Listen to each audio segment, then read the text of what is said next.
Just kind of a quick intro to probiotics and fermented foods, and I kind of want to get a feel for where you guys are coming from. But how many of you actually take a probiotic supplement, like a capsule or a powder or something like that? Okay, so a fair share of folks.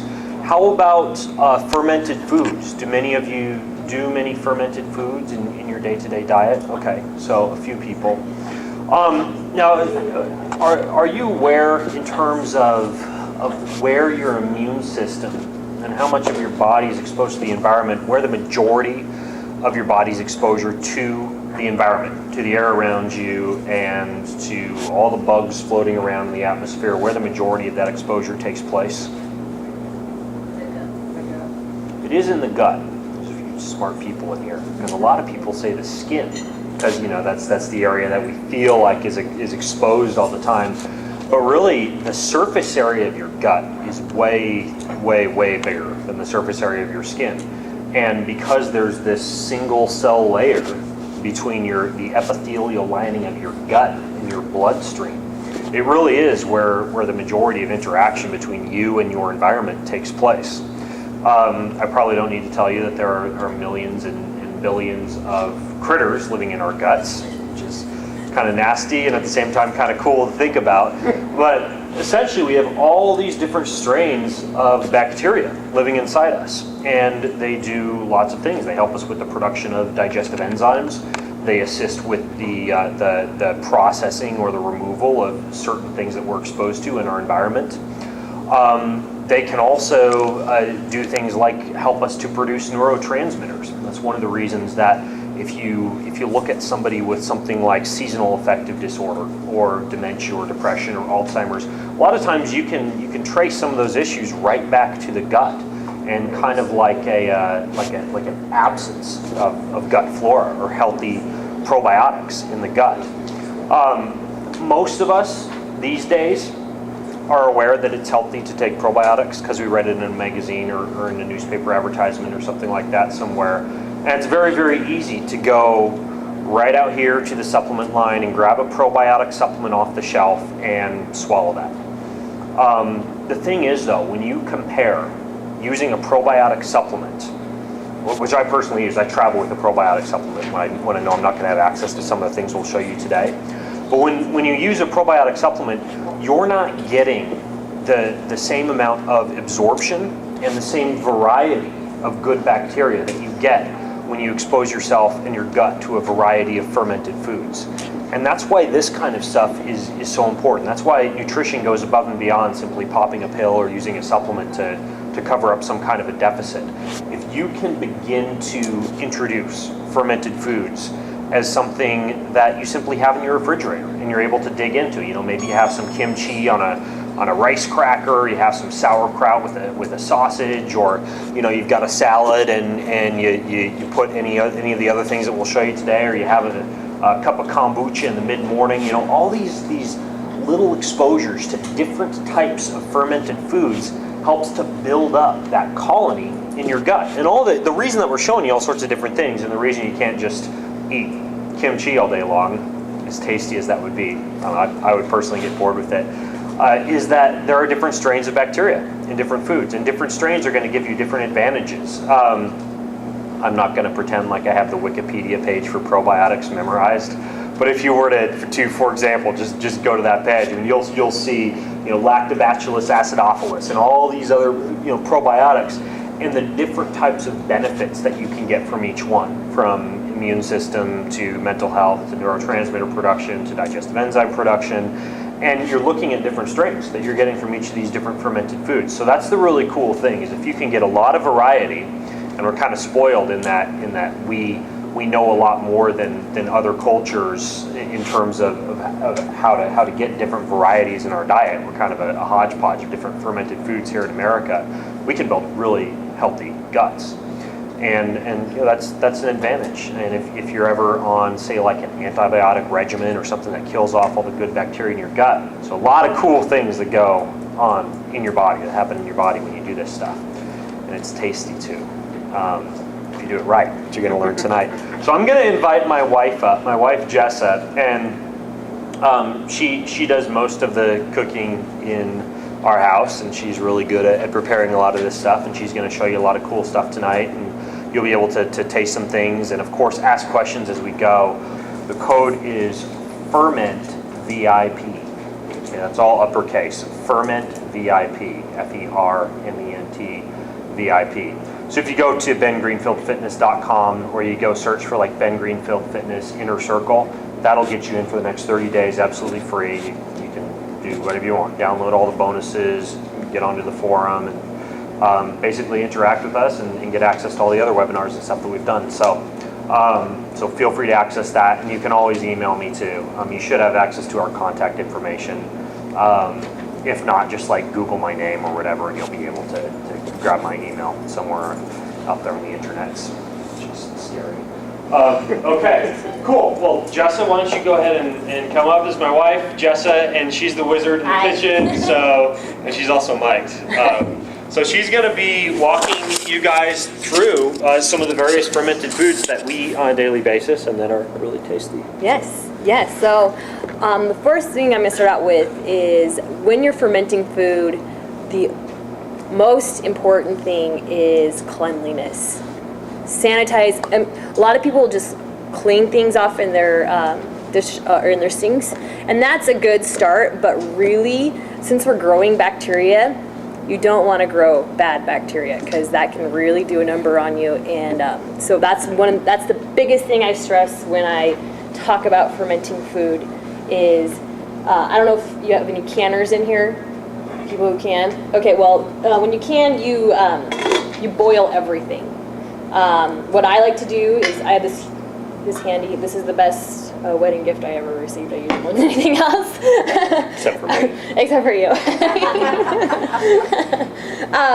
So what you're going to do is all the jars and utensils and knives and stuff like that. I do everything.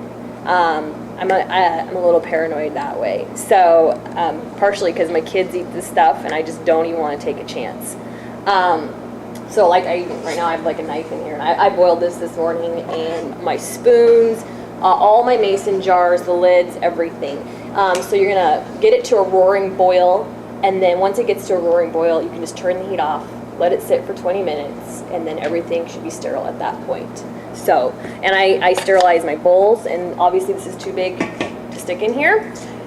So what I'll do is I will just take the leftover water, get it to a boil again, and pour it off into my bowl and let that sit for 20 minutes. So there's a little bit of a process. I like to take a day or so, like one day, and just kind of do everything. I'm done by about noon. So sterilizing is huge. It's the most important thing you can do. The rest is not fun. No. And really, after that point, it's just following a recipe. Fermented foods are not cooked in any way, shape, or form, so this is a form of raw food. So if you have any raw foodies in here, this is technically raw food. It's not always vegan. Like this is milk, this is kefir, so it's not vegan. Some of my stuff I put honey in, so that's not vegan, but you can supplement. You can use, like if you didn't want to use honey, you could use agave or maple syrup.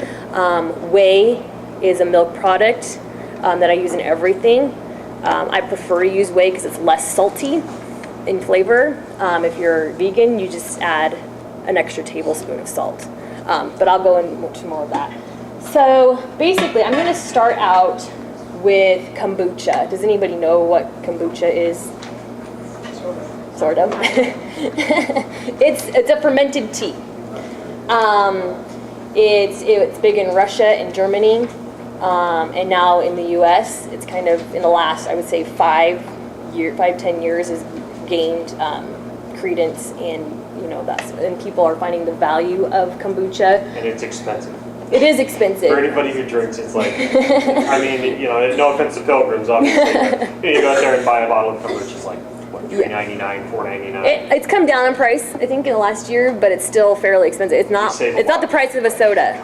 It's not. And to be honest with you, for to make a gallon of kombucha, it probably costs you about a nickel. Yeah, it's very inexpensive to make. Really all you need is black tea, sugar, and water. That's it. So I'm going to teach you guys how to grow your own SCOBY, which is the little life. It's alive. It's a form that sits, I don't know if you can see in here, at the bottom of this container, you see this little filmy thing. That is a SCOBY. How do you spell that? It's SOCBY, SCOBY. SCO. Or they call them mushrooms.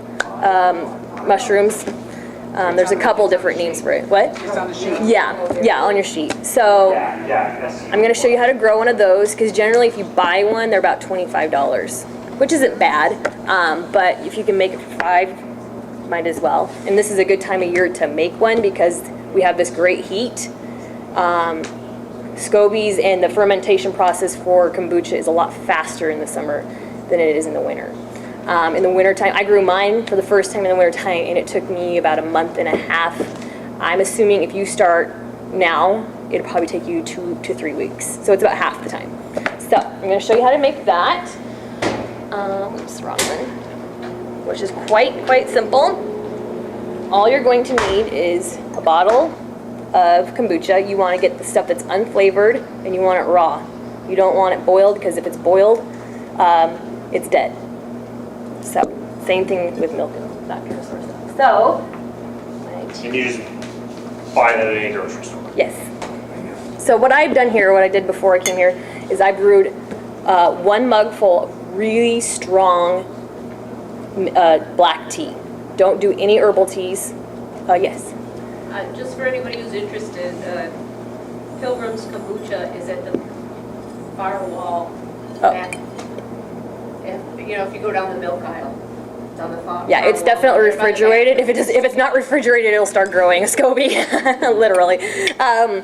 So what I have here for you this is really strong black tea with, I put 2 tea bags in and I let it sit all day in there, and then 5 tablespoons of sugar. And so the next thing you're gonna do, It says 2 over here. well, it's 5. It's 3 to 5 is generally what I'll do, but it's not really the quantity. What the sugar and the tea do, that's what the SCOBY feeds on. That's what it eats, and what it outputs is kombucha. And the only liquid in it is the SCOBY?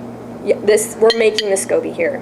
So The kombucha, I mean. this is a bottle of kombucha. This is really strong black tea and a lot of sugar. So we have added how much water to those 2 bags? I did a 16-ounce mug. Well, it's 12-ounce mug. 12 ounces. Just a mug of tea. It's not a real science. People have been doing this forever. So a mug of tea, really strong, sweetened tea. And then you want it to be cooled to room temperature, because you're going to be pouring this live liquid into it. You don't want to kill it. So I pour the whole bottle in. By the way, you guys, any questions are cool. You guys are Yeah. So I have a question. If Yeah. you're avoiding sugar for all the obvious reasons, Mhm. in this instance, this is okay because it's going to convert to It something. digests it, and it basically eats the sugar. Gotcha. So, So the bacteria is eating the sugar or not? yeah, not you. Not you. Yes, Okay. good question, because that does concern a lot of people. It eats the black tea. It feeds on tea, it feeds on caffeine, and it feeds on sugar. You can't use things like coffee because coffee's too oily. You can't use things like herbal teas because they're too oily. They have a lot of oils in them. So just use plain old black tea. Yeah, caffeine is You could not- use Lipton for, I drink kombucha all the time in the evening, and I'm fine. And I avoid caffeine like the plague after noon. So, yeah. So we're gonna pour this whole bottle in here. This is at room temperature. That's really key because you don't want to kill what's in here. If there's any left over, you can enjoy it. This one actually already has a little SCOBY in the bottom of it. There you go. Then, yeah, that's funny. I've never seen a store-bought one with a SCOBY in it. Okay, so then you're going to take this and you're going to put it in a closet for about 2 weeks. And yeah, and you can come and check in on it. I have kids, and this kind of stuff is really fun for kids. It's like an experiment. So it'll eventually get to about 1/4 inch thick, and that's about where you want it to be, and that's when it's usable. And then I will teach you how to actually brew kombucha. So dark place, basically. Yeah, dark place. It likes to be in the dark. The temperature, ideally 70, but like I said, in the summer, our house gets to sometimes, 75, and that just quickens the process. Yeah, if you're doing it in the winter, I just wouldn't throw it on the garage where it's... Yeah, don't put it somewhere where it's cold, because then it'll take forever. Yeah. Yes. What kind of a vacuum seal freak you would not want to vacuum seal this? No, because this, actually, I wouldn't even use this seal. You see what I have on these here? This is a t-shirt material. You want it to breathe, because like I said, it's alive. So, yeah, it is. You even have to treat it like it is when you're handling it, because it's fragile. You don't want to disturb it. When you So, said something about the 1/4 inch thick, is it? the SCOBY, I don't know if you got the That top? one. Yeah, they'll float, they'll sink. It doesn't really matter what So they that, do. That milky looking thing is what we're wanting. Yeah. Yeah, and I actually have I've some seen in them a floating bowl. before. Okay. It looks like a giant booger. Does it smell? Truly. It smells vinegary, kind of. Okay, so you probably wouldn't want to store it where you're gonna always smell it. Yeah. Like apple cider vinegar. Yeah. So that's the basics on how to grow your own SCOBY. Like I said, right now it'll take about 2 weeks, 2 to 3 weeks. Just watch it. Once it gets to the right thickness, that's when you can use it, about 1/4 inch. And in the winter, it'll take longer. The whole process will take a little bit longer. So. Freshly laundered. What? Yes, I wash all of mine, and especially in the summertime, because of fruit flies, and that's why I like the t-shirt material. For if you drink wine or if you have any apple cider vinegar, those things like just flock to it. They like this stuff too. So that's why I choose to use t-shirt material. I've used cheesecloth before, but the holes are too big. They can get in there, and then what they'll do is they'll lay eggs, and you'll have a problem. You'll have to throw everything out. So t-shirt material has worked really great. I use that, and then I cover it with a towel. So it's still getting oxygen and it's still brewing, but I haven't had a problem since I started doing this. So I wouldn't use screens. I wouldn't use anything like that. Yes. So you're putting a lid on top of that? Nope. It stays like this. It's just this t-shirt. I have a little rubber band from some vegetables I had, and I just rubber band it, and that's it. I don't use a lid. So that's how you grow your SCOBY. Now, brewing kombucha is really quite simple as well. You're going to need a gallon jar. And you want to use glass, because it doesn't like metal and it doesn't like plastic. It reacts to both of them. It's just, so you want to use a glass container for this and actually brewing your kombucha. You're going to boil a gallon of water. And I make 3 gallons every 2 weeks. Our whole family drinks it, so it depends on how much you want to make. For me, I brew 3 gallons. If you want to start out with 1 gallon, you brew 1 gallon. So for every gallon of water you put in, you're going to put in a cup of sugar. And this is what I ended up doing, because I got tired of bagging tea, because I just sewed my own muslin bag. I'm sure they have something here you could buy.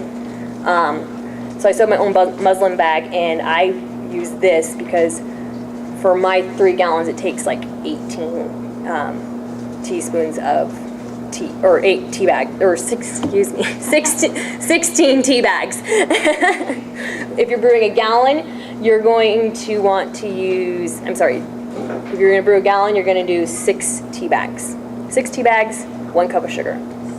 Per gallon. Per gallon. The muslin bags are at the end of the bulk aisle. Okay. Where the bulk teas and stuff are. Yeah. And the glass jars are over in the produce by the door and the potatoes. Perfect. I love this thing. Yeah. Perfect. So you can get everything you need today. I like to buy my tea in bulk, just because like I said, I burn through this stuff. So I ordered this online. I'm sure they have it for sale here in the bulk section. You can order it in bulk from here too. Yeah. So I don't know if you want to see it. It's just nothing special. It's just a black tea. Here, I got it. You got it. There you go. Thanks. So yeah, like I said, black tea, that's all you need. So what you're gonna do is you're gonna get your water to a boil, then you're gonna pour your sugar in first. You wanna make sure it's all dissolved. And then, once it's all dissolved, which really should take no time at all, you're gonna put in your tea. So, and then what I do, I like to do this at night before I go to bed, because you have to wait for this to cool completely to room temperature. For the same reason you have to let that cool to room temperature, it's because you don't want to kill the SCOBY. So I do this at night, I let it sit overnight, and it's generally cool by the morning, and that's 3 gallons, so if you're doing 1 gallon, it'll be even faster. Let it cool, and then in the morning, I pour my tea into the gallon jars, and then I take these little SCOBYs, and I just lift them out. Make sure your hands are clean. Lift them out and put them on the top. Mine float, her sink, doesn't matter. And then you want to pour a little bit of leftover kombucha from your previous batch. If you're just starting out, you can use this stuff. What that does is it kind of kickstarts the fermentation process. It's already got some fermenting going on in there, so it just makes it go a little faster. So you don't need a lot, maybe half a cup. That's all you'll need. When you were brewing the tea bags, how long do you leave the tea bags in? All night. All night. You want it strong. Jessa, how much SCOBY did you say it had? The SCOBYs, they look like thin little, they look like little discs. And I only use one, but honestly, mine births a new one every single time I brew. So with that, I either give them to friends or, I've sold them on Craigslist before. I've given them to my dog and put them in the compost pile. So I'm like, they're prolific. But you just put the liquid. Yeah.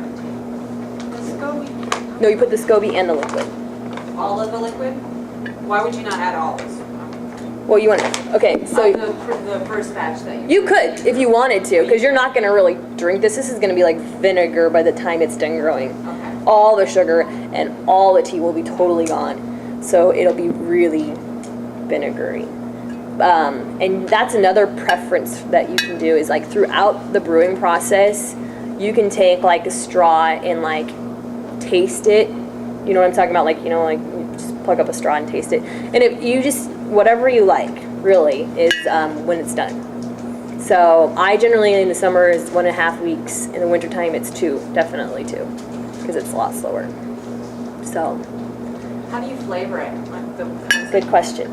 There's a couple options. You can infuse your kombucha, or you can flavor it with a high-quality juice. My favorite is I take, like for a gallon of kombucha, I'll put in a cup of juice, whatever juice you like, or you don't have to add juice at all. Blueberry's really good. Yeah. One I just did was a pear. I did pear juice, and then I put pieces of ginger in there as well, and let it infuse for 3 days, and it took on the ginger flavor and the pear flavor, and it was nice. So it's really kind of you can experiment with it. People do berries. They infuse it with berries. Do you have any of the bottles that you bottle it in here to show folks? No, I didn't actually. But you bought them. Yeah, I do. I'll get to it in a second. Yes. I don't know if we're sometimes busy. Usually the ginger ones. Is the ginger that makes them a little busy? Actually, it's probably they probably put like a ginger juice in it, but well, I'll tell you how it gets fizzy. Those GT kombuchas like ginger ale, ginger berry. Yeah, it can get real fizzy. It's like soda pop. That's why my kids like it, because it makes them burp. For boys, that's really cool. So do we have more questions about like the brewing, like fermenting and the brewing? Yeah, I just wanted to make sure you make this first, and then did you say you boil another Gallon of water. And add a cup of sugar to that, and let it cool. No, you add the sugar and the tea let the sugar dissolve while it's Okay. boiling. Then you add the tea bags. Then you let it cool. I thought you added the tea bags to get this started. No. Yeah, well, they're two separate things. This She the only made that with purpose. tea bags, but then you also do this with tea bags. Ah. Yeah. The only purpose for this is just to grow the SCOBY. That is the sole purpose of what I okay. showed you here. Okay. So two different instances where you Yes. use tea bags.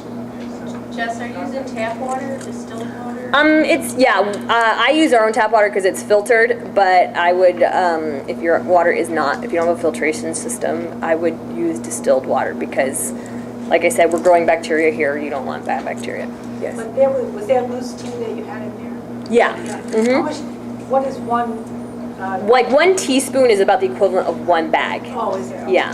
So if I was going to brew a gallon, I would do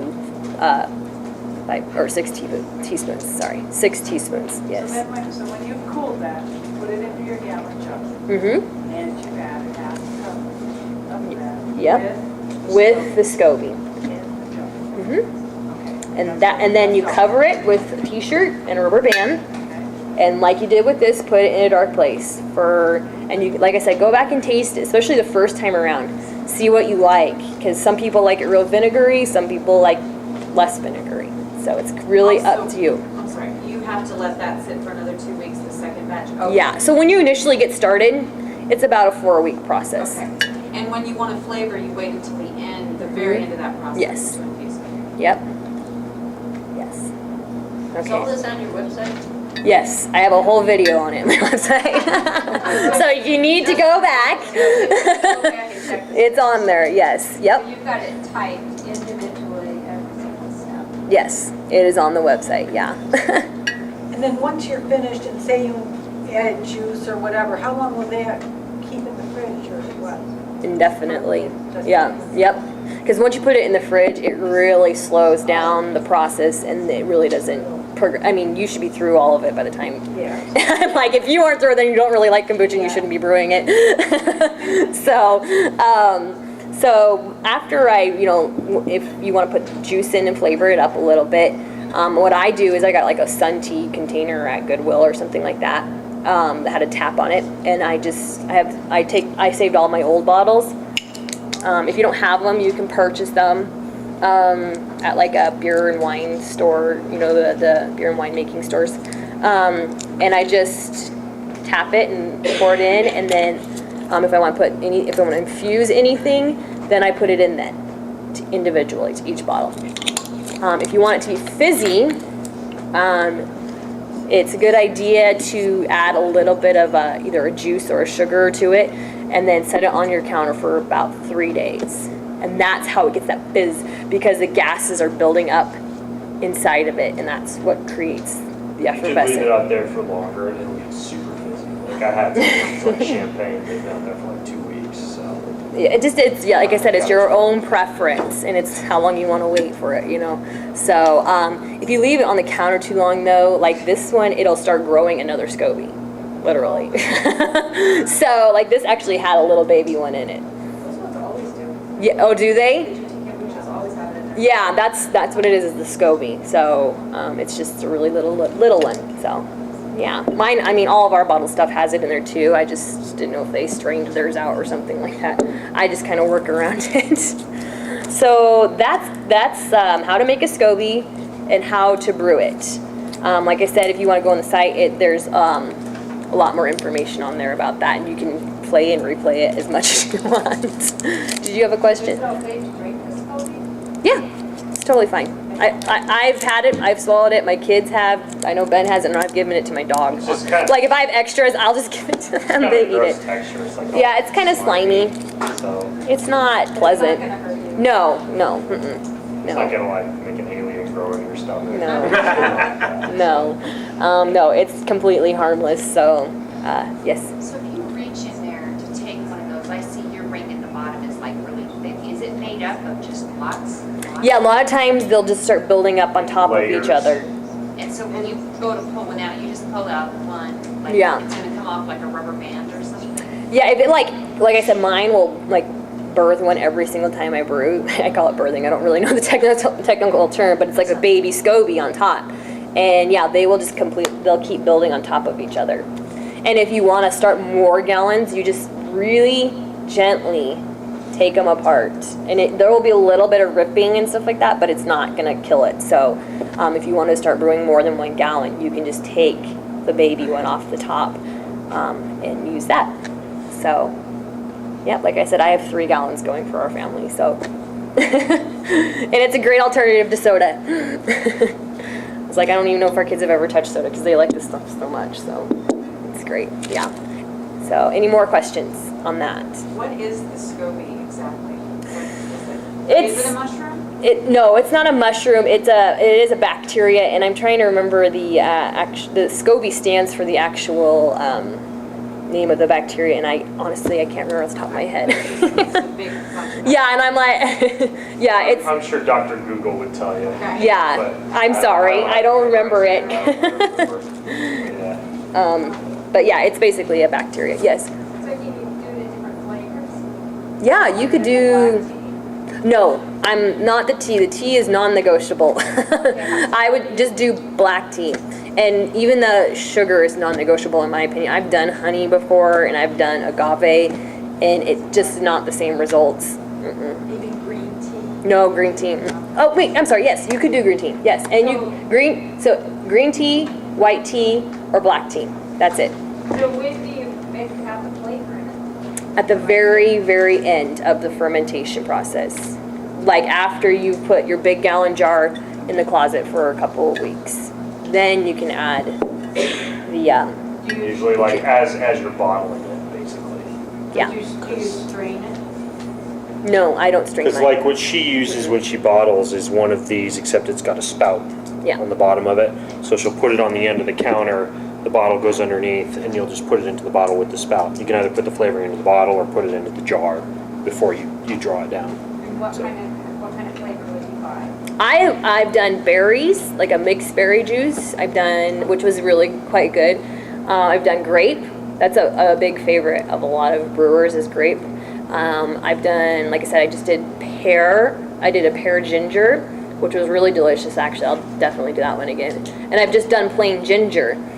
Those are the kinds I've done, but really your options are as limited as the juice section is. So truly, I probably wouldn't do anything like carrot juice or vegetable. That would just taste terrible. But yeah. So would you add the juice to the big bottle, or would you add it to each of the individual little? I add it to the big bottle because it just disperses evenly and it's just a lot easier, a lot simpler. So But if you're putting actual berries in there, you put them in the individual. in the bottles. individual bottles, Berries yes. or like ginger or anything like that. I mean, you can do spices too, really. I'm like, you could do cinnamon, and you could do allspice and all that. Sky's the limit. Yeah, so it's Well, really in the interest of time, Yes. should we move on to the next Yeah. next recipe? Yeah. That will hopefully get you guys started. As you can see, we could probably talk a lot about kombucha because there's so many different ways you can go with it. But do you guys kind of get the basic idea of how to make this stuff now? It's super easy. I mean, Yeah. it's really not it's rocket just a waiting science. game It's like for the most part. It's start just your waiting. SCOBY and Yeah. make it up, ferment it, What- and bottle it. What type of probiotic is the SCOBY? You mean like which strain? Yeah. I don't know. I know that kombucha has a lot of glucosamine in it, which is great for joint health. I know they've done research a long time ago, so I don't know how incredible it is, but it was a lot. They researched cultures that drank kombucha daily, and it supposedly has not anti-carcinogenics in it, so it's supposed to help fend off cancer, not cure cancer, but Yeah, Stay a up. lot of good bacteria has anti-carcinogenic properties. So another cool reason to eat fermented. yes. All right, so we have got next. Next, I'm going to show you how to lacto-ferment. And this is a great way to use local produce. It's a great way to eat local year-round, depending on how much you want to do. I have my own garden, so I grow a lot of stuff that I know I can lacto-ferment and keep year-round. And if you don't have a garden, a lot of times local growers will give you a discount for buying in bulk.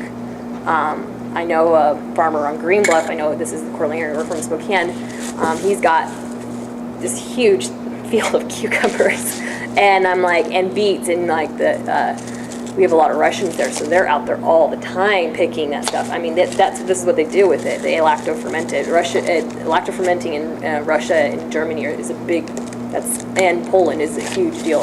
Yes? Well, I'm probably jumping the gun, salt when they lactose? Yes, you can use salt. You can use the salt method, or you can use. Have to use it. Yes, you do. Because what salt will do is it kills bad bacteria. That's what salt does. And so it's another way to protect yourself from getting bad bacteria. There's the salt method, and then there's the whey method. And I'm going to show you both. Okay, so what I have here is I kind of started this afternoon this morning, and I'm going to make sauerkraut. And that's what I'm going to show you how to make here. What you're going to need is bowl. Can't find. Do we have any for people to taste, by the way? Yeah, I have turnip kraut. If you want, I can pass it around. And well, there's little cups there Yeah. if you want. I made turnip kraut, and I'll tell you why I do turnip kraut. Which one do you want me to is this kimchi or is this sauerkraut? That's kimchi. This is turnip kraut. Okay. And you're making cabbage sauerkraut. Yeah, and I'm showing you how to make a cabbage sauerkraut. And yeah, you can put it in little bowls and people can try it. Yeah, the kimchi there has only been done for, it finished today. It was on the counter for 3 days. So this is I wanted you to see how good it can be right out of the gates. And then the turnip kraut has been aging for 2.5 months. I like mine to go to 3 months before I open it, but it's still pretty good. I had some on, some brats a week ago. And then I have pickles here that are a year fermented. So you have a little variety of the timing process. Yeah, a year old pickles. Yeah. When it's fermented, you don't have to worry about it sitting in your shelf for a long time. It has to, when I initially, like in the summer, like right now, my fridge is totally packed because it has to stay cold. The only cold place in my house is my fridge. So for like the first month or month and a half or so, if you have an extra fridge, this is great. You leave it in the fridge until the temperatures drop outside, and then I just put it in my garage. But it does need to stay cold. It does. The first 3 days, it does not. After that, it needs to be in a cold storage. Yeah. But you don't want to freeze it. Nope, you don't. So like if I'm storing it in my garage, I store it on the wall that's close to my house. You don't have a garage? Do you have a root cellar? Will you have a fridge? Okay. There you go. So, yes. How cold does it have to be, like 60-degree basement or whatnot? I like it to be a little cooler than that. I'd like it to be near like 50s, honestly. Just because what will happen, especially the pickles mostly, is they'll start to get soft. I haven't had trouble with my cabbage really so much, but the pickles, yeah, if you let it sit in the warmth, I'm not even say the heat, the warmer climates, they will get soft, and they're much better when they're crisp. Everybody knows that. Yeah. Was this one the turnip? That's turnip kraut, yeah. And the reason I like to do turnip kraut, like racks or burgers. yeah, it's got a little more different. It's a little different taste than what you would get from a cabbage. Is it got a bite? The reason I do turnip kraut mainly is because cabbages take up a huge amount of room in your garden. If I really want to get a lot for my space, I do turnips because they take very little space at all, and you can do about 3 crops in a summer, truthfully. So that's why I choose to do turnip kraut over doing cabbages in my garden. Okay, so we're gonna need a cabbage. So for this particular recipe, you're gonna want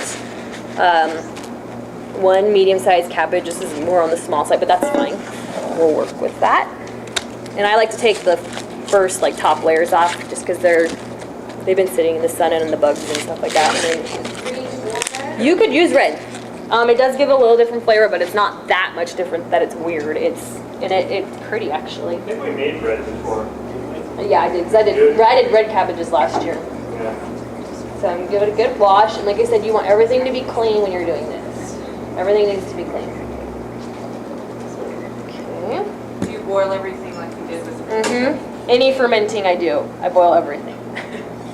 Because, like I said, you're growing a bacteria. That's what a probiotic is, basically. Okay, so I'm gonna take the, paranoid, I'm gonna like slice my finger off in front of you.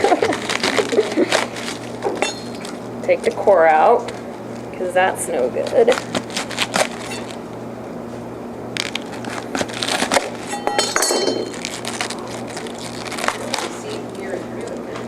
What's that? Yes, yeah, and actually another fun alternative I do is shredded carrots, or not carrots, you could do carrots are good. Apple, kind of gives it a sweeter flavor, and with like pork chops, it's really quite good. So, and you're just gonna shred it, and if you have a food processor, that's great, but honestly, I don't think cutting cabbage is worth getting the food processor out and cleaning all the attachments, so I just cut it.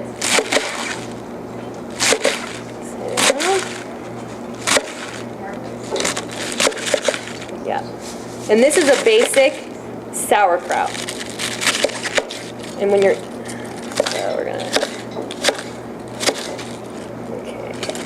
Towards the end, you kind of get these big chunks, and I don't really like to use those. That's really, like I said, up to you, but they just are kind of thick. I like my sauerkraut thinly sliced. Okay.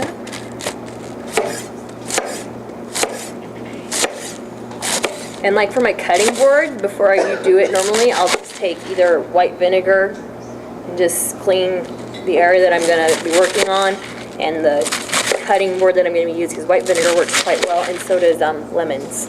Lemons are good at that. Or, you know, if you have something else that you like to use. Mm-hmm. White vinegar? Yes, on the area that I'll be working at. Yeah. Not actually in the fermented food. I don't put vinegar in my... Okay. So you got your cabbage going here. There we go. And then... Perfect. You have my favorite kind. I like to use real salt, stuff that's not iodinized, because this actually has got lots of good minerals in it. So use the real deal. Not sea salt? Sea salt's good if it hasn't been iodinized. I always say that word wrong. Always, I'm like. I like the Himalayan. Yeah, Celtic sea salt is got a good mineral makeup, and so does Celtic sea salt. So, and this is real salt. I use this on. It's good, but those are better. Yes. Well, the Himalayan edition. Yeah. Could there be a problem with Celtic salt, the brown, the wet, gray salt? I'm sorry, what? Could there be a problem in the fermentation process with the natural With the minerals? With the natural seawater? No, honestly, like back in the day, like cod liver, they used to ferment cod liver traditionally. They would just take seawater out and put it in with the liver of the fish, and that's how they made cod liver. So seawater is actually quite good if you have access to it, but we do not. So yeah, I use the salt all the time, but I didn't know about fermentation. yeah. No, you're fine. So we're gonna do a tablespoon of salt. Now, if you're vegan, you would do 2 tablespoons of salt. Because like what I do, I use whey. I like whey better because I think the flavor is better. It also creates that kind of fizz. Like when I first bit into my pickles last year, they actually had like a fizz to them almost, because the gas is building up, and there's just more. Whey just seems to do a better job. So in your recipe, you say cabbage, caraway, and you say whey and salt. I do both. No, I do both. I do a tablespoon of salt, and then I do 4 tablespoons of whey. What's the substitute for the equivalent for salt to whey? If you're not going to use whey, do another tablespoon of salt. When you say whey, you mean whey protein powder? Nope, I'm talking about the liquid whey, and I'm going to You're tell you. gonna show them how to Yeah, make I'm whey going for to this, tell right? you how you can get your hands on Super whey, easy. because that's a common question. People always Don't ask use me. whey protein powder. No, that's a good question. And We that's could. what separates from the milk?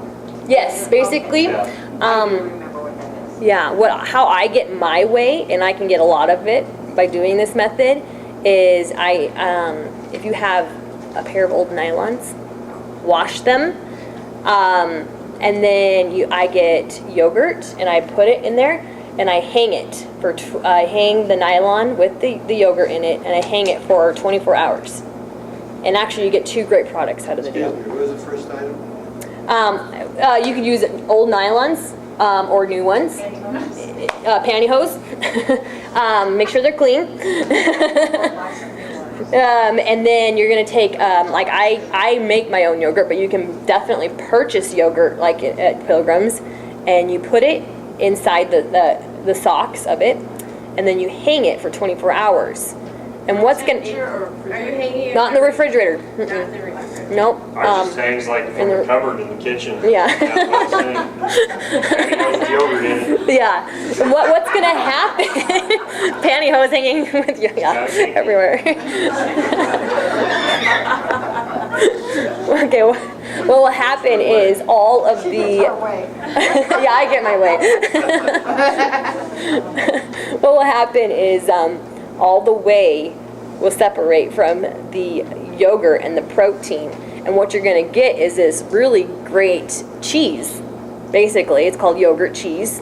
It has a probiotic in it, ironically, and we spread that on toast and dip celery and stuff in that, and then you're gonna have when I do it, I get about 16 ounces of whey just from doing that once. Yogurt cheese you can mix with herbs, spices, honey, anything. It's great. And it's really a yummy. great spread. How much yogurt Just do you put in crackers, it? stuff like that. However much you want to make, really. If I'm going to go through the bother of doing it, I do a lot. Does it matter what bowl under the sock? What? Yes, you put a bowl under the sock and it catches everything. I generally throw off the first 5 minutes of what it catches because it's generally getting some of the milk in it and stuff like that. So I'll throw that off. Does it matter if it's whole milk or? It can be whatever you want. If you do like a skim milk, you're probably going to get more liquid. You will. Your cheese won't be as creamy, but you'll have more whey because in skim milk, a lot of the protein is removed and a lot of the fat is removed. So Hang it for how long? I hang mine for 24 hours, but you could do it from probably anywhere from, I would say, 12 to 24 hours. Yes. What you're going to eat is what comes through the nylon into the bowl. What comes through the nylon into the bowl is the whey. That's the whey. Yeah, that's the whey, and that's how you collect whey. If you don't want to do this method, a lot of times if you buy fresh mozzarella, it's in whey because whey is a great preservative. That's like the liquid that the mozzarella is floating in. If you Yeah. buy mozzarella float. So if you don't want to go through the bother of making cheese, or I think it's really simple, quite honestly, and you get a lot more of it. I do the yogurt method. And then the yogurt, what's left inside the nylon, and that's yogurt? That's yogurt cheese. It's very thick yogurt. It's spreadable. It's like cream cheese. That's what it. I have some here for you to try out. Not going to spoil like the. No. Mm-mm. And honestly, yogurt, the longer it sits out, the more it just keeps growing cultures because it's got probiotics in it. So it's not, and that's how yogurt came about, is because people couldn't keep their milk cold. So they made yogurt and they made kefir and that sort of thing. So that's kind of how cheeses originated, is because of that, by leaving milk out. But then you need to refrigerate the whey, so you're not going to. Yeah, I refrigerate it afterwards just because I want it to last longer, obviously, and I refrigerate my yogurt too. So, yeah. Will Yes. that last a little while, the whey? The whey, I keep my whey for 3 months. If I don't use it before then, I pitch it. When you have a container of leftover yogurt Mhm. in the refrigerator, some of that whey Comes to the top. On the top. Mhm. Can you add that to what you? Definitely, yeah. Yep. Yes. If you have a problem with whey, Mhm. in its usual way, does that not become a problem because you're fermenting it, or? That is a good question. I'm not certain. If you have a problem with it, I would just do the salt method to begin with. And I could actually, if you want, I could look into that for you. I don't mind. That's a good question. quick aside, by the way, we'll have another sampling coming around. It's going to be similar recipe, except it's kimchi. Well, actually, it's very different tasting than. Different taste, but similar preparation Yeah. method. You guys have a recipe for kimchi on there at all? No. Okay. I brought something that can be photocopied if people want it. But Okay. it doesn't have the recipe for kimchi though. Is that the multicolored? Yeah. Yeah. Very similar process though, a bunch of chopped stuff. It's the same process, it's just different This ingredients. will just show you another way, another thing you can do. With So do we all know how to collect whey or where to find whey? If you don't want to use whey, use an extra tablespoon of salt. Okay, so we got our whey. And I actually didn't bring my whey today, unfortunately. So I'm just going to demonstrate with water because I forgot to bring my whey. I'm sorry. So what you're going to do is take 4 tablespoons of whey if I had a jar of whey. So 1, So you can always run out and grab some. 3, 4, you could. So you're going to do 4 tablespoons of whey. And then you're going to want to do caraway. That's what I like in my sauerkraut. That's the traditional seasoning for sauerkraut. But like I said, you can add things to this. You can add carrots. You can add apples. You could probably even put some green onions in there. It's really kind of up to you. It's a fun way to experiment. Don't be afraid. So do a tablespoon of caraway and just sprinkle it all over the top like this. And so basically what I have here is basically what I just made here. These are the same. This was a much bigger head of cabbage. If you notice, it shrinks down. And I don't know if you guys have ever made like some like cabbage salad or something like that. The next day, it's a lot more liquidy. Well, the reason is the salt that you put in there draws the water out. So there's 2 methods to making, or I guess making it. Is you can do the pounding method, which I get, you just get a mallet out and you just sit there and you slam it. And what this is going to do is it quickens the process of drawing out the water. Now, I don't actually use this method. I just use the no pound method where I let it sit on the counter and this has been on the counter for probably about 4 hours.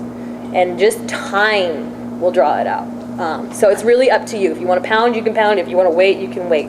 I just wait because I'm a mom and I'm working around the house and doing all kinds of things. And even if you work at a job, you can let it sit on the counter while you're gone. So after this point, I actually have a fair amount of liquid in there, and I don't know if you guys can see that, but it's kind of pooled up on the bottom down there. I'll show you in a jar. So I sterilized these jars earlier today. And I'm going to take this, I'm going to start putting it in there. And if you want to use gloves, you can use gloves. I wash my hands, so. And this is for my family, so I'm not too worried about it. So I'm putting this stuff in here. And then what you're going to want to do is like really press it down. So that's just whey, cabbage, and caraway seed and salt. Mm-hmm. Set on the counter 4 hours or so. Yeah. I'm like I said, you could go longer. The longer you wait, the more water comes. What's about the max? I would say 8. I wouldn't go longer than that. The stuff that's going around right now is really, really great. It's the side. I love kimchi. I eat it on rice. I put Traditional Korean. yes. How long did you say you let it sit on the counter? This one I let sit for 4 hours, which is plenty of, up to 8. Okay, great. Yes. And that's before you stuff it into. Yep. Mm-hmm. Because you're gonna want these liquids. You want, when you're lacto-fermenting, you want all of the vegetables to be covered by the liquid, because if you don't, it kind of creates this ugly brown look on the top. It's not terrible, it's not going to kill you, but it just doesn't look good.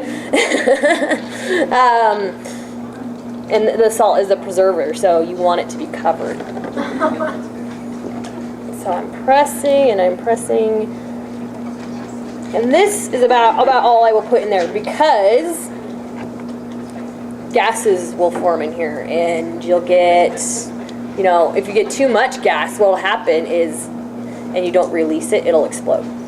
I don't know if I remember watching this old movie one time, and these ladies had all these peaches or something down in their cellar, and they were all exploding because it's an old movie, which makes sense. This is an old method. People don't really do this anymore. So I'm gonna pour some of the juice in here. And if you notice, there's enough covering the top. You want it to cover the top. So, and then you just seal it. Is it too spicy? It's spicy, but it's good. Okay, I'm sorry. I like mine hot. Yeah. Like I said, it's personal preference. So, what you're going to do after you have sealed it up, and you might want to leave it open, honestly, just a little bit, just so things can release, the gases can come out, is you let it sit on the counter for 3 days. And So that, you screw it down tight, leave it open. you can, I wouldn't, I like to leave mine a little loose.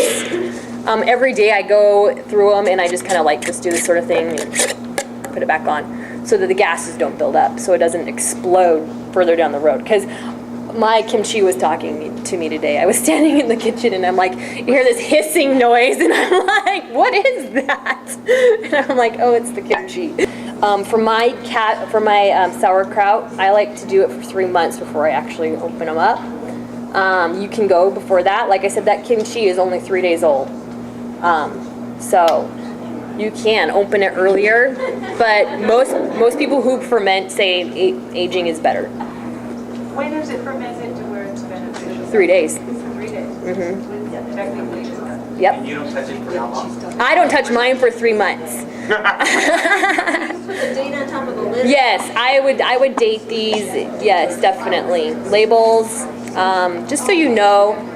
I'm sorry, am I blowing your socks off? What happens if you forget to refrigerate it after 3 days?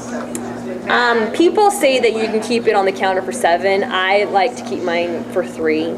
It just, what will happen, I mean, just the fermenting, it'll probably be a little more sour and not as smooth, just because the fermenting on the counter is the aggressive fermenting. That's where a lot of the fermenting is happening. And once you put it into, like kombucha, once you put it in the fridge, it slows down a lot. And then you get a much more softer, kind of nuttier flavor. So the longer it's on the counter, The more sour it will get. Mm-hmm. And that's good for how long in the fridge? This is good for 6 months in the fridge. 6 to actually a year. So. Sorry about the spiciness. I love it. I doubled the heat. I'm sorry, I wasn't even thinking. I know, I eat everything super spicy, the price. Yeah, there's 2 teaspoons of red pepper flakes in that whole thing. So. Really good. Thank you. Thank you. Water, anyone? Okay, so this kind of shows you the basics of fermenting food. You can do all kinds of things. You can do relishes, you can do ketchup, you can do hummus, you could lacto-ferment chutneys. Fruit doesn't last as long in the fridge. It only lasts about 3 months. I'm not quite sure why, it just doesn't last as long. I've done fermented jam, but I really am not a big fan of it. It's just got too much salt flavor to it, in We my have a opinion. few samples of some cucumbers, some pickles over there. Yeah, I've got those, pickles that were there. fermented. Not a ton, sorry. But I did an amazing cherry chutney last year that was awesome. It was really good. Most of these recipes. I have gotten a lot of my recipes out of the book Nourishing Traditions, which is a great book. Yeah, we did want to make sure we share some recipes or some Yeah. resources. Nourishing Traditions is good. And wild, That's a cookbook. yeah. And Wild Fermentation is a really good one. Wild Fermentation. There's a couple recipes in there that I kind of call into question. Like, they have one in there where they tell you to put garlic in oil and set it out in the sun. And I don't know if you've ever, that's like a breeding ground for botulism, in my opinion. So there's some things in that book that I'm kind of like, Jess is writing a book right Wild now Fermentation, And what was that other nourishing? Nourishing Traditions. It's a great book. Jess is working on a book called Dirty Kitchen. but that'll be another year before that comes Yeah. out. It'll be a little bit more modern with photos and stuff. Dirty kitchen and you're growing things. Yeah. So you're growing back, but most, honestly, it's our culture today, you know, antibiotics, antibacterial this, antibacterial that, and so that's how the whole idea came about, was dirty kitchen, is because I'm actually growing bacteria in my kitchen, which is generally not cool. Now, did we want to Kefir? show folks these two? Oh, as well? this- Were we gonna actually do kefir? Or- Yeah, and real briefly. Kefir is real easy. This is also a traditional Japanese thing. This is how they start miso. And I'm actually kind of experimenting with this one right now. This is rice. It's fermented rice. And they use it for seasoning more than anything. You don't just sit there and spoon it in. It's pretty salty. So it's more of a That seasoning. umami flavor that yeah. they value in Japan. I picked this up when I was in Japan Yeah. a few weeks ago. And it's just a rice, so I brought it back and just. I just wanted you guys to see all you can do with this kind of like salt fermentation process, because there's so much. I mean, like I said, you can do ketchups and hummuses, and yeah, you can do, like I said, chutneys and jams and relishes and all kinds of things. So would that be koji? Yes. Oh. Yeah, it's Yeah, koji. koji, and yep, and this Good is job. how they Who said that? right there. And this is how they start miso. So this is like the beginning steps of miso. And down the road, I'll try that. Haven't gotten that far yet, I but purchased it, it's kind of like a dry rice. You know, that- yeah. Mm-hmm. Yep. well, a lot of times they'll just season. They'll put it on top of rice to season rice and that sort of thing. So it's considered more of a seasoning than an actual thing that you eat. Okay, kefir. Has anybody here had kefir, by the way?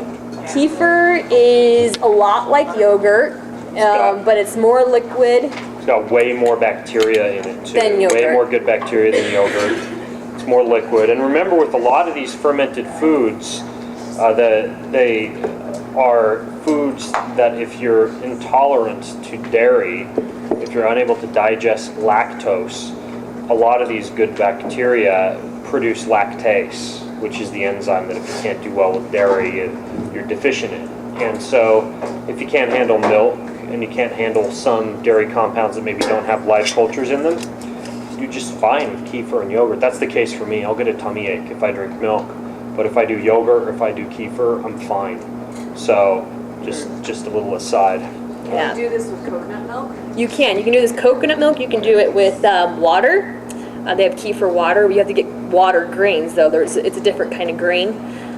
You can do it with coconut water. Yeah, and that would be So not yeah, if very you foreign. want, the only thing, if you do it with coconut milk, you do occasionally have to give it a milk bath every once in a while, just so it use can. water instead of coconut milk. Coconut water. Instead You can of do, coconut no, you can do coconut milk and you can do coconut water. You can do both. If you're going to do water, you need water kefir grains, which I actually don't have here. So there's a difference. There's milk. Kefir starter?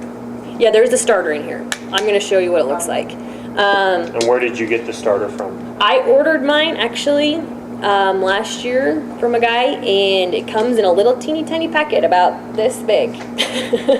Pilgrims also sells it against the back wall. There you go. And now the size of my kefir, there's probably about a mound about this big. So it just keeps growing and growing and growing.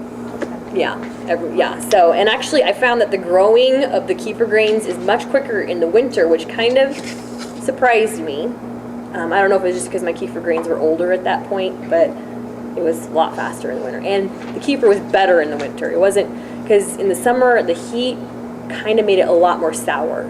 So in the winter time, it's, like I said, slower. And so it's I think it's much more pleasant in the winter time, personally. So I'm going to show you what the kefir grains look like. We're going to. Stainless steel bowls also essential? No, and actually, kefir doesn't prefer to be in stainless steel. This is just kind of what I had. I like to do mine in glass, but honestly, it's going to be in here for 2 minutes, so it's not going to really affect it too much. So you just strain out the kefir, and that's what this is in here.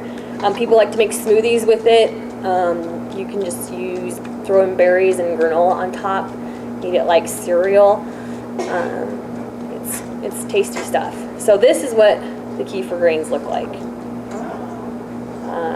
And like I said, I started with a teeny tiny little pack that was about this big. It didn't even resemble a kefir green. It was really just kind of like the sling, the back, I don't know what it was. Does it come dry and you soak it? Is that how you? No, it was in a liquid. It was kind of like a little And they paste. sell that here, you said? Yeah. Yeah. Kefir is really good for smoothies too. Mhm. Like you, Smoothies. Like smoothies. Like you could make a berry smoothie with kefir, and you know you could use like a protein powder or something like that as a post-workout drink or something like They that. just multiply. Yep, just keeps growing and growing. So if you ever want to share, I've had these kefir grains for a little over a year. Now, why do they call it greens? Grains? Oh, I thought you were saying greens. No, grains. Where is the green? No, there's no grain. For people who are trying to avoid grain, it's not like a whole grain. It's not a whole. I don't even know why they. A lot of the nasty Yeah. stuff. It's not even a grain. No, it's not really. I think it's more of the appearance is why they call it that. It's a culture. Yeah, yeah, exactly. Yeah. So that was what you grew from that little package. Mhm. And you just keep that. Yep. I keep it, and honestly, you can really mistreat the stuff, and it won't die. A lot of people, if they're like leaving town for months, you can dehydrate it and then rehydrate it, and it'll still be totally fine. Yeah. So it keeps really well.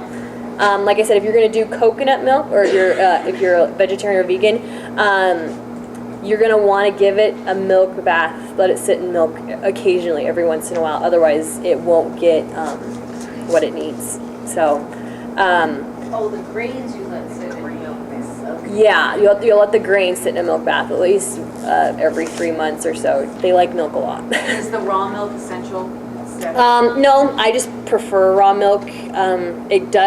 It grows. I mean, it makes a better kefir, and it's the same thing with yogurt. You just get a better product because pasteurization kills a lot of the essential parts of making this stuff. So I like to, if you can get your hands on raw milk, that's awesome.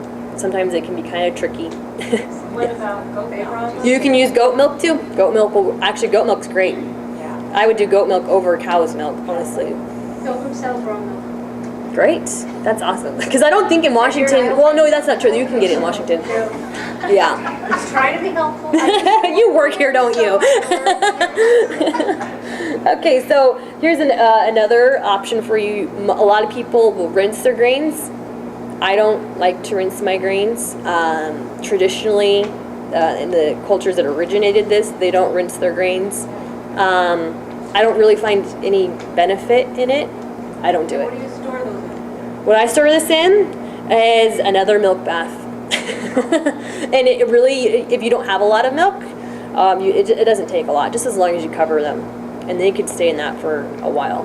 Do you mind holding that? Just so we don't... Did you start with the raw milk in your quart and put your grains into And you it? pour the greens into it. Yep, exactly. So, I've got another jar here. And here is a fresh raw milk from Pilgrims. Thank you. Because I haven't gotten mine for the week yet. So I just, honestly, that is enough to do half a gallon. But I'm going to only do a quarter. Of methods of fermenting. There we go. Let's get the gallon there. I put too much milk in. Wow, I put way too much milk in. You can, obviously don't fill it this full, because like the kimchi and the kombucha, it will explode.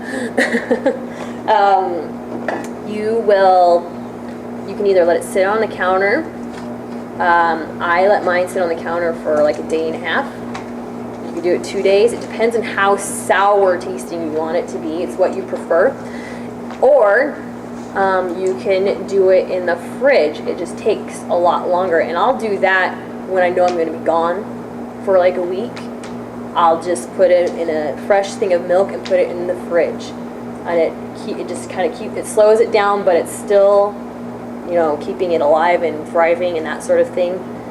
So it's really kind of how sour you want it. Like I said, in the summer, I don't leave it on the counter as long because it happens like in a day, literally. So I'm like,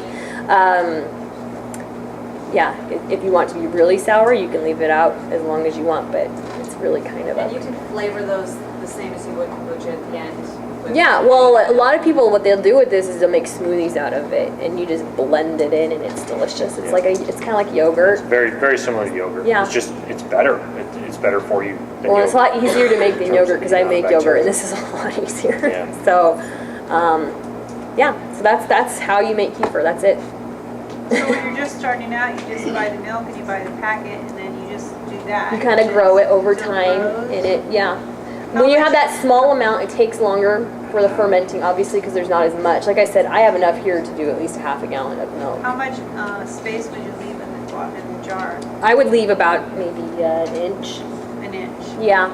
And honestly, like I said, I only do mine for a day and a half because I don't like it to be ultra sour. So there's not a huge amount of gas built up in there. And right before I put it in the fridge, I just kind of open it and everything releases, and then I close it back up. And just And then after a day and a half, you can use the milk. Oh yeah, strain you'll and see it because use it. you actually will see the whey separate. Oh. Yeah, that's it, in the jar. Yeah, So so when you start out with a new packet, let's say I bought a new packet and did that, how, would it still take a day and a half to 2 days? no, I think it would probably take a little longer because I remember when I first started out, it took longer to, I would say probably more like 3 days. And you just test it by the sourness when it tastes? Yeah, just kind of like what you're enjoying. If you have a friend who has some, I'm like, if you want some, I can give you some. Like, yes. So when you get it to the sourness that you want, Mhm. then You know what I do? you Like, drain out the. you drain the grain, grains yeah, and then drink the liquid. yeah, and then you just start over again. Right. Sometimes I'll use it for baking. Like it's like a lot of people use yogurt for more fluffiness and baking products. I'll use it in that instead of yogurt. I use it to if I'm gonna soak my grains. Like if I'm making blender waffles for my kids, soaking your grains in this is actually really beneficial because it gets rid of the digestive inhibitors. The vinegarness of it removes the digestive inhibitors that are present in the grains. It's also a really good recipe, blender waffles. On the site. Yeah, there's a free video on YouTube. Yeah. What did you say about the grains? Grains naturally, all things naturally have some defense mechanism, and grains, it's a digestive inhibitor, which is generally why people get stomach upset with like beans, and it's just the plants. What do you do? What I do for greens, well, I generally, if I'm going to cook beans, I'll soak them in salt overnight. If I'm going to cook rice, I soak at least 6 hours in salt water. If I'm Some going of them you have to full on sprout. yeah, nuts, I'll actually sprout. Like, wheat, for example, really that has to be sprouted in order for it to not cause a bunch of inflammation in your gut. So it depends on What did you say in conjunction with With this, stuff? like I said, if I'm making like waffles, I have waffles is the one I mainly do it with. They're called blender waffles, and they sit overnight. I take the grain and then I put I forget the quantity, but I use kefir because it's got the vinegar, the fermentation and the sourness that removes the digestive inhibitors in the grain, and so they sit overnight in this. I blend them up in the morning and serve them to my So you kids. use that. So I use grain kefir for that. Kefir or Mhm. just the kefir or just the liquid? I use Just the the liquid. liquid? I use the Just the finished liquid. stuff. Yeah. You could there's a couple videos for that on, if you go to youtube.com/Greenfield. There's a full-on like 10-minute blender waffle video that walks you through it, but they're good and super healthy for like kids or you. And it's a way to have something like a waffle without doing a lot of damage to Damage. your digestive tract or to your blood sugar levels. So. Yeah. When you soak the kefir, after you're done making the product and you strain it, and soak it again, that liquid that you're soaking it in, that'd probably get really sour. And you I don't- throw that out, or what do No, you when do? I was talking to you about the coconut milk, Yeah. because coconut milk doesn't have all the stuff that milk possesses, you have to, if you're going to do coconut milk, only if you're going to do coconut milk, you have to occasionally put it in the milk because it's got to get. But the grains normally, after you make the kefir, you strain that out. Yep, I start it out and then I just start a new batch. But you can keep that, you don't have to soak it again until you're ready to use it in another with other raw milk, right? Yeah, If I'm think doing I the think I milk, understand. if I'm doing the dairy. yeah. If you're doing the dairy, I will strain mine and then I'll just start a new batch. There's Okay, no so you just soaking. keep it going. Yeah, I just keep it going. If I'm gonna be gone like for weeks, per se, then I'll put it in the fridge and let it slowly ferment rather than doing the quick fermenting on the counter, so that it keeps the grains active and going. So So how, then, sorry. How fast could you use that again? This? Once you put the grains back in, how long before you could Probably use this time tomorrow. it? Okay. Yeah. this coconut milk, I'm just a little confused. You said you had to put it in regular milk? Okay, every so often, because coconut milk just doesn't have the right makeup to sustain it. It'll sour it and it'll make a kefir, but over time your grains won't thrive in coconut milk. So yes. When you say that, the grain that you're making in the waffles, you're talking about the grain that has already been ground. No, I do whole grains. That's why I use a blender. Okay, so you're taking the whole grain that has not been made into flour. Like and you're a putting it quinoa. into a food processor. The waffles I was talking- Soaking it the night before. Yeah. Soaking the grain the night before in salt. And then the next morning, when you're making this waffles with the YouTube recipe, you're putting the whole grain that hasn't been turned into flour directly into the food processor. Oh, yeah. Well, what I'm doing is I put everything in the blender. All the ingredients except for the eggs and the baking soda and that stuff. And I put it all in the blender. So, and then I let it sit overnight like that. After it's been blended. Yes. And what will happen is the vinegar, the sourness of the kefir removes the digestive inhibitors. I guess what I find odd is how that whole wheat, will completely dissolve. Well, I blend it. Because just with a blender. Yeah, but I have a Vitamix. I mean, but you could use. I am really food processing. Or Vitamix, that's what I have. Yeah. Well, you could do it then. No, I had no idea that. Well, it's the food softened. processor, after At that point, I'm like, the grain is softened. It's I'm amazed. yeah, It does work. it works. You should watch the video. It works for sure. My kids ask for them all the time. Didn't you soak the grain over? Yeah. Yes, yeah. I'll soak the grain. That in itself helps to break Yep. it up. And Yeah. Right. Yep. Exactly. Does the Yeah. salt help too? Yep. Okay. Well, we're coming up pretty tight to 7:30, and right now you guys have learned how to do the kimchi / sauerkraut and the kombucha and the kefir. Those are the main three things we want. Yeah, those are the main forms of fermentation I wanted to show. Yeah. There's obviously a ton of other things that you could ferment to get good bacteria sources in your diet. If you were to just start with the three things that we showed you tonight, you'd be getting a pretty dang good variety of different bacteria for your stomach. Use some of the resources that we talked about for sure. Like we mentioned, Nourishing Traditions is a good book. Wild Fermentation, was that the name of the other one? Wild Fermentation. Again, if you guys, if you go to the circular that has the advertisement for this class in it, there's the URL there at the end of the description for this class. If you go there, it asks you, if you want to join our website and everything. If you use that code I gave you, Ferment VIP, you can get in there for free and ask us questions and view some of our other videos in there. So there's a lot of resources out there, but I mean, as you can see, it's super easy to do this stuff. And once It's you a waiting get it game. down, That's why I always yeah. tell people, it's just kind of waiting around Yeah. for it to happen. It's slow food. And start small. Don't feel like you have to jump in full bore. I mean, that's how I started.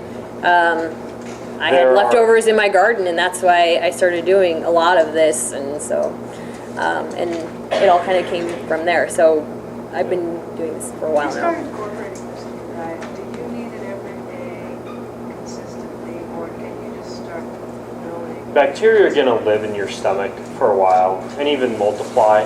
But what you want to do, it's more important than like the consistency from day to day is the variety. That's why if you use like a brand of probiotic supplements, for example, you should switch brands every couple of months. So you're getting different probiotic exposure.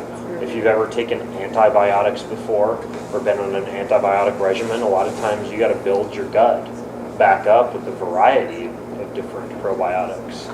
So, there's a lot of issues too when it comes to bacteria. A ton of folks are walking around with candida and other types of bad bacteria in their digestive tract, and sometimes you need to be doing these type of things while at the same time using, for example, essential oils like oil of oregano to kill off the bad bacteria. So, there's quite a bit when it comes to kind of optimizing your body, but this hopefully scratched the surface for you in terms of teaching you how to get some of these foods into your diet, because they're, like I mentioned, way better than just like popping pills in terms of absorptibility and also taste. So, yes. So this is a good way to heal leaky gut. This would be one of the ways that you would heal a leaky gut. There are a lot of other things that you're going to want to do for a leaky gut, like glutamine and bone broth and avoidance of pretty much any autoimmune trigger, and there's a lot of stuff. But yes, this is one component of that for sure. Yeah, if